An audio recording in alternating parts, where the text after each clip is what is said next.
C'est une journée comme une autre, à la prison centrale de Newbel. Certains détenus, amassés devant les grilles, guettent impatients l'arrivée de potentiels visiteurs. Si on les a connus bruyants et vindicatifs à ce même endroit dans les années antérieures, aujourd'hui, on est tenté de dire que les choses se sont améliorées. C'est dans le bâtiment réservé aux mineurs que nous ouvrons notre patrouille carcérale. Ici, une salle de classe de fortune est aménagée pour permettre à ces détenus, à peine rentrés dans l'adolescence, d'acquérir des connaissances. Nous savons aussi qu'effectivement, l'histoire, ça ne se change. On a eu beaucoup de succès ici, on a eu 100% au CEP ici et on a eu les brevetés aussi pratiquement 50%. On est surtout marqué dans cet arrêt par la présence sur place d'un garçon de 13 ans, orphelin, incarcéré pour une affaire de vol de moto. On m'accuse d'avoir volé une moto. Moi, je vais sortir pour rentrer chez moi. Je n'ai plus mes parents, j'ai seulement la grand-mère avec mes deux oncles. Plus loin, dans un bâtiment mitoyen, au dortoir des mineurs, on retrouve le quartier réservé aux dames. C'est l'un des plus propres de la prison. Les dames, ici détenues, se livrent à un entretien permanent du site.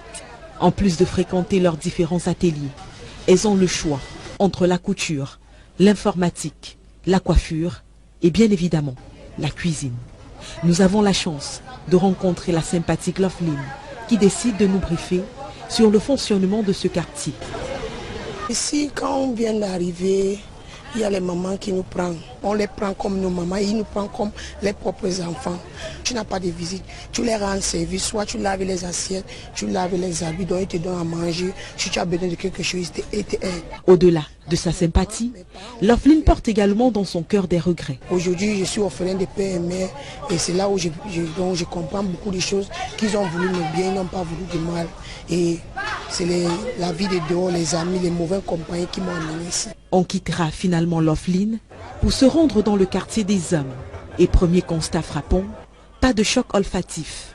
Comparé aux années antérieures, les détenus paraissent plus propres, ce qui atténue considérablement l'émanation d'odeurs agressives pour les sinus. Nous passons par les rues du carrefour baptisé Ndokoti.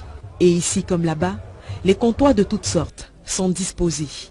Poissons frits, braisés, boutiques improvisées. On se croirait presque dans le Ndokoti original. Au bout du carrefour Ndokoti, on a le quartier 20, réservé aux détenus aisés, ventilateurs, écrans plats. Et même climatiseurs nous accueillent. Certains ont même droit à une relative intimité, renforcée ici par la présence de rideaux individuels. C'est décidément notre jour de chance dans la prison, car on assiste à un événement inédit.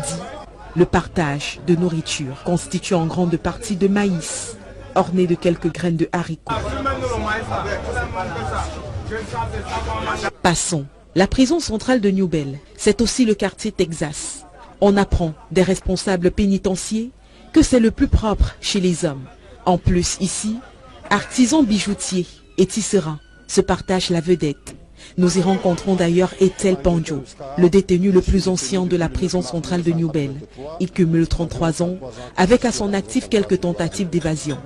Si la prison centrale de Newbel est devenue un endroit relativement sain, malgré la promiscuité ambiante, c'est grâce à un travail de synergie effectif entre le régisseur et son équipe.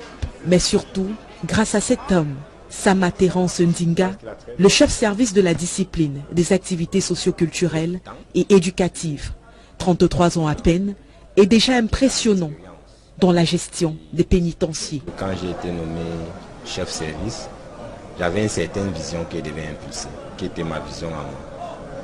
Et là, le discours qu'on tient aux détenus, ils sont de plus en plus réceptifs. Explication sur le terrain. Et ça se démontre qu'à plusieurs niveaux. Au niveau des animations, vous vous rendez compte que quand vous êtes dans la cour, aucun ne va se frotter à vous. Parce qu'il y a un gros travail de discipline qui est fait à la base. Vous vous rendez compte qu'ils sont plus propres. Parce qu'il y a un autre gros travail d'hygiène qui sont faits à la base.